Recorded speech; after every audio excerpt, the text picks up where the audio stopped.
Hello guys, welcome back to our channel. 'మహా Avatar Narasimha' movie ఇప్పుడే చూసొచ్చా. Actually నిన్నే వెళ్ళాలి, బట్ కుదరలేదు.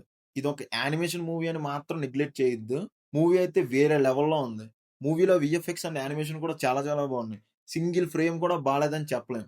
ఐ థింక్ ఓం రావత్ మావకి ఈ మూవీ చూడమని చెప్పడం బెటర్ ఏమో. కంపారిజన్‌లు ఏమి వద్దు గానీ, మూవీ అయితే నాకు చాలా బా నచ్చింది. ఒక మైథలాజికల్ స్టోరీ తీసుకొని ఓరమాస్ ఎలివేషన్స్‌తో ఎక్కడా ఎబ్బట్లేని యానిమేషన్‌తో మూవీ అయితే చాలా చాలా బాగుంది. అస్సలు మిస్ అవ్వద్దు. అన్నట్టు మర్చిపోయా. తెలుగు డబ్బింగ్ కూడా బావుంది. సాంగ్స్‌లో లిరిక్స్ మాత్రం కొంచెం ఏదోలా అనిపించింది గానీ, డబ్బింగ్ అయితే చాలా బావుంది. ఇంకా స్టోరీ విషయానికొచ్చేస్తే మాక్సిమం అందరికీ తెలిసిందే.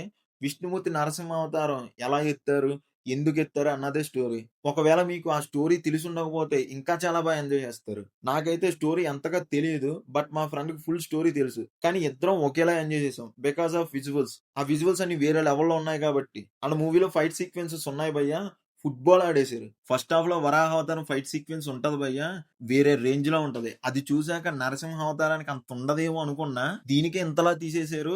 నరసింహ అవతారానికి అంతలా ఉండదేమో అనుకున్నా. కానీ దీనికన్నా 10 టైమ్స్ బెటర్‌గా ఉంది. లాస్ట్ క్లైమాక్స్‌లో వచ్చే సీక్వెన్స్ అన్ని వేరే రేంజ్‌లో ఉన్నాయి. ఓకే. ఈ ఫైట్ సీక్వెన్సెస్ అవి పక్కన పెడితే మెయిన్‌గా స్టోరీలో కూడా ఇన్వాల్వ్ అయ్యాం. ఎక్కడా మీకు స్క్రీన్ మీద యానిమేషన్ బొమ్మలు చూస్తున్నామని ఫీలింగ్ అయితే కలగదు. ఏ మూవీకైనా కనెక్టింగ్ ఫ్యాక్టర్ ఎమోషన్ కూడా ఈ మూవీలో చాలా బాగా హ్యాండిల్ చేశారు. ఆ ఎమోషన్ వర్క్ అవ్వడం మూలంగానే నెక్స్ట్ వచ్చే ఫైట్ సీక్వెన్సెస్ కూడా బాగా ఎంజాయ్ చేశాం. ఆ ఫ్యాక్టర్ వర్క్ అవ్వడం మూలంగా మూవీ నాకు చాలా బాగా వర్క్ అయింది నాకైతే. అండ్ ఎవ్రీ 10-15 మినిట్స్‌కి ఏదో ఒక హై వస్తూనే ఉంటుంది. మూవీ గ్రాఫ్ మొత్తం అలా లీనియర్‌గా ఇంక్రీజ్ అవుతూనే ఉంటది. అండ్ బీజీఎం అయితే నెక్స్ట్ లెవెల్‌లో ఉంది. ఒక పక్క డివోషనల్ గానే ఉంటేనే ఇంకో పక్క మంచి ఊపొచ్చేలా ఉంది. మెయిన్‌గా డైరెక్టర్‌ని మెచ్చుకోవాలి. ఏదో దేవుడు స్టోరీ తీస్తున్నాం కదా అని ఒక బౌండరీలో ఉండకుండా ఒక మాస్ కమర్షియల్ సినిమాని ట్రీట్ చేసినట్టు చేసి చాలా బాగా తీశారు. అంటే అక్కడ ఏదో ఒక గాడ్‌ని చూస్తున్నాం అన్నట్టు కాకుండా హీరో అండ్ విలన్ చూస్తున్నట్టే ఉంటుంది. దాని మూలంగా ఒక మంచి ఫ్రెష్‌నెస్ వచ్చి ఎక్కువ హై ఫీల్ అయ్యేలా చేసింది నాకైతే. ప్రొడక్షన్ వాల్యూస్ కూడా బాగున్నాయి. తక్కువ బడ్జెట్‌లోనే అయిపోయిందంట. అండ్ ఇదొక ఫ్రాంచైజీలో తీస్తున్నారనుకుంటా. నెక్స్ట్ వేరే అవతారంతో కూడా లాస్ట్‌లో మూవీ అనౌన్స్ చేశారు. అది ఎవరిది అని తెలియాలంటే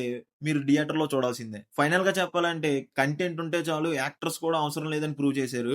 మూవీనైతే అస్సలు మిస్ అవ్వద్దు. మంచి ఎక్స్‌పీరియన్స్ ఉంటుంది. నేనైతే 2డీలో చూసా. మీలో ఎవరైనా 3డీ చూసుంటే ఎలా ఉందో కామెంట్ చేయండి. అండ్ ఫైనల్‌గా my rating is 4/5. That's it guys. మీకు మా రివ్యూ నచ్చినట్టయితే please do subscribe to our channel. And మీరు కూడా మూవీ చూసుంటే మీ ఒపీనియన్ కామెంట్ చేయండి. Thank you all. జై హింద్.